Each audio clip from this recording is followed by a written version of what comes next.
As an endocrinologist, I often meet patients in their 70s who come to me worried after a bone density scan, even though they feel strong, walk every day, and haven't fallen once. What many people don't realize is that some bone thinning is a normal part of aging, not an emergency. A scan number alone doesn't tell us. From my years working with older adults across the country, I've come to see that this issue goes far beyond any single test or doctor's visit. The real problem is the system itself. Many seniors are placed on a routine schedule of screenings that continues automatically, even when their health, lifestyle, and personal risk haven't changed. Appointments become checklists, and tests are ordered because they are due, not because something new is wrong. When a result comes back slightly outside the normal range, it often sets off a chain reaction. One test leads to another, then a referral, then a treatment. All before anyone pauses to ask whether the original finding truly matters for that person's daily life. For older adults, this can mean more stress, more appointments, and more medications, without feeling any better or living any safer. I've had patients tell me they felt perfectly fine until a test result made them anxious, changed how they saw their own body, and slowly turned them into someone who felt fragile. Healthcare should support independence and confidence, not quietly replace them with fear. In this video, my goal is not to scare you or tell you to stop trusting your doctor, but to help you ask better questions before saying yes to every test. We'll look at 5 common checkups that often create more worry than protection after age 70.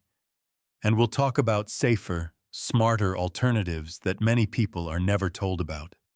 Everything I share is grounded in real medical research and everyday clinical experience.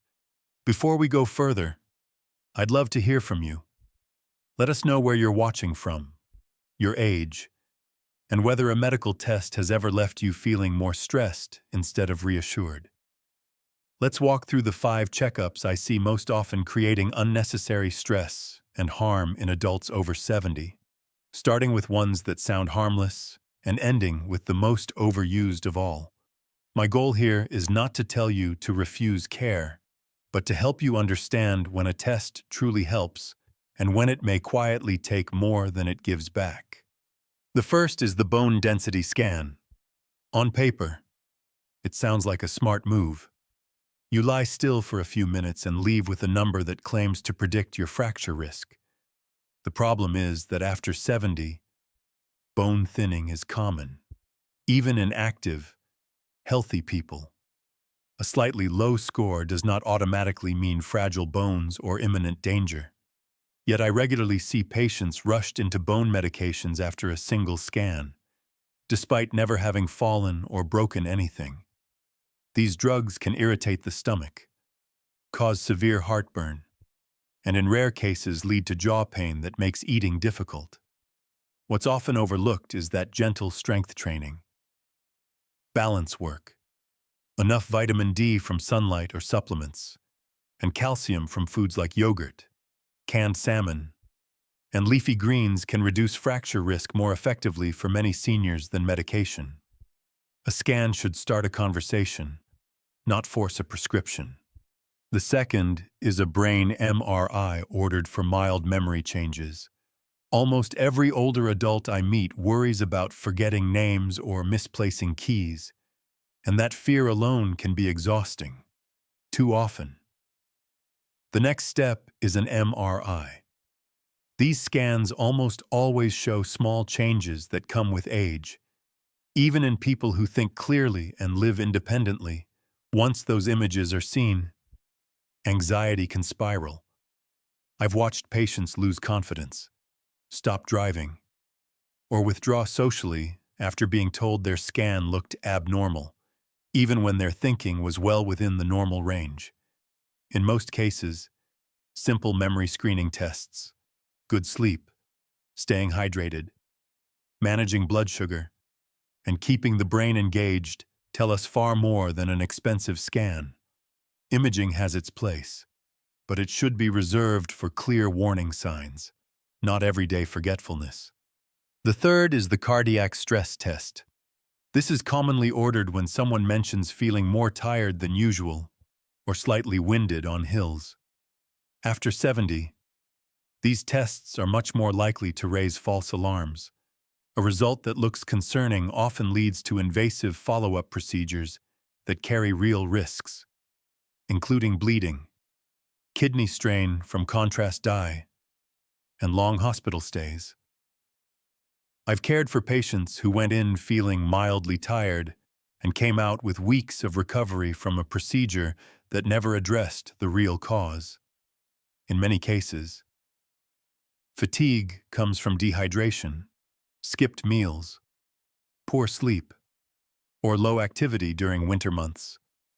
A basic heart rhythm test done at rest, along with a thoughtful conversation about daily habits, is often a safer first step.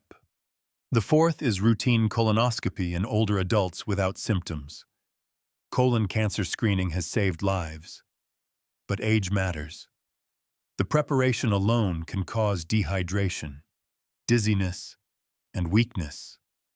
Sedation can temporarily affect thinking and balance, increasing fall risk afterward. The procedure itself carries a higher chance of bleeding or tearing in older adults. I've seen patients spend days in the hospital after a complication from a screening they didn't truly need. For many people over 75, especially those who've had normal results in the past.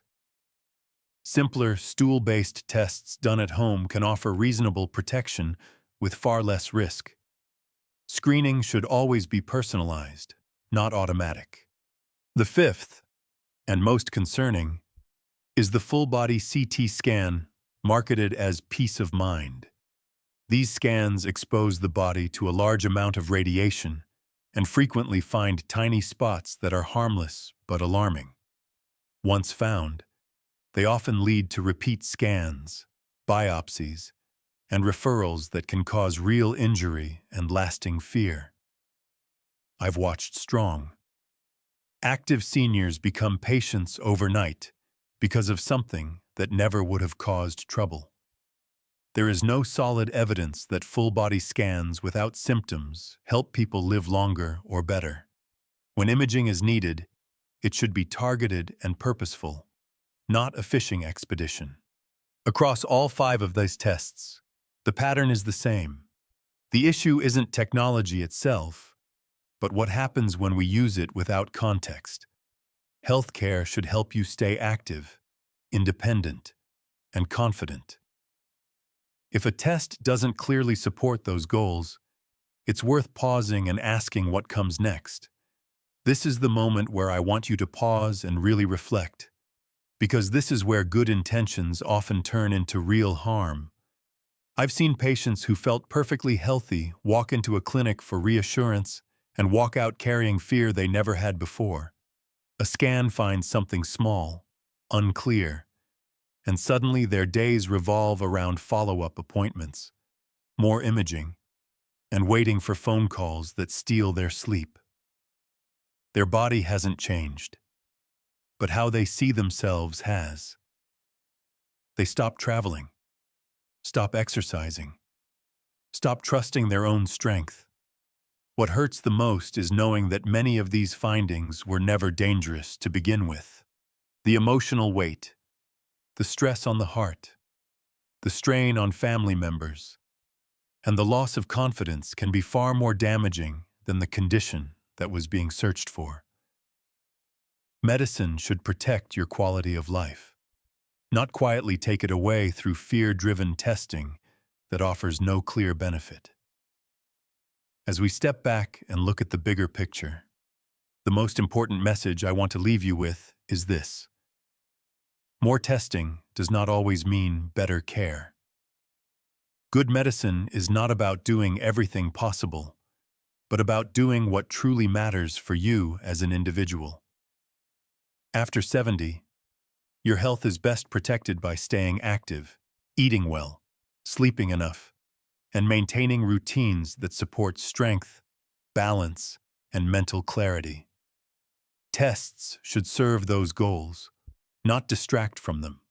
You have every right to slow the process down and ask simple, honest questions like, "What will this test change?" or "What happens if we wait?"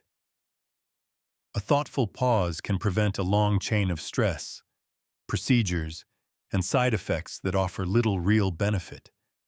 I encourage my patients to see themselves not as fragile bodies that need constant checking, but as capable adults who know their own limits and strengths. When you feel heard, informed, and involved in decisions, healthcare becomes a partnership instead of a source of fear. Real prevention is not hidden inside a machine or a scan. It's built daily through movement, nourishment, connection, and confidence. Before you schedule your next test, my advice is simple and practical. Pause for one day and write down how you actually feel in your body. Are you walking comfortably, sleeping through the night, eating regular meals, and managing your day without fear? If the answer is yes, that information matters just as much as any scan. Talk openly with your doctor. Bring a list of questions, and don't rush decisions made in a moment of anxiety. The healthiest choices often start with confidence, patience, and trust in your own daily experience.